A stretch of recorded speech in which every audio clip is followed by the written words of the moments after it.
Rain hammered the streets of downtown when Daniel Mercer heard the shots.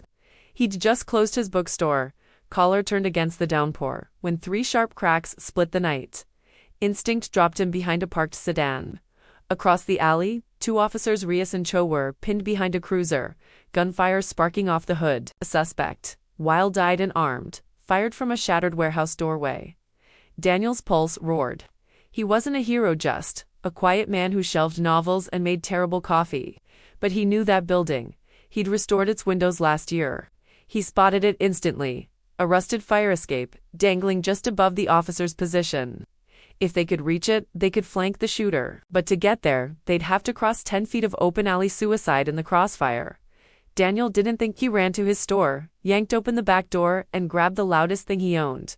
A brass bell used to announce story hour. Then he sprinted toward the opposite end of the alley, heart in his throat. "Hey!" he bellowed, ringing the bell like a madman. Clang, clang, clang. The shooter spun, startled. Who the hell? In that split second, officers Reyes and Cho dove for the fire escape ladder. The suspect fired while Daniel ducked behind a dumpster as bullets chewed the brick above his head.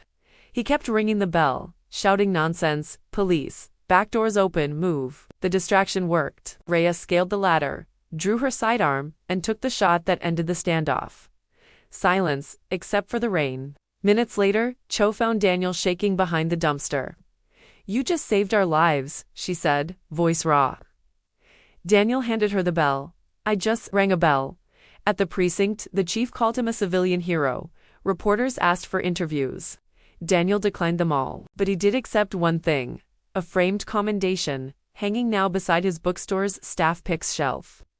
Weeks later, officers Reyes and Cho stopped by for coffee, real coffee, not his terrible brew. "We owe you," Reyes said. Daniel smiled. "You owe me nothing. You two walk these streets every day. I just rang a bell." Yet every time the shop's little bell jingles at the door, he glances up, not with fear, but quiet pride. Heroes aren't always in uniform. Sometimes, they're just ordinary people who choose to make noise when silence would be safer. And in that choice, lives are saved.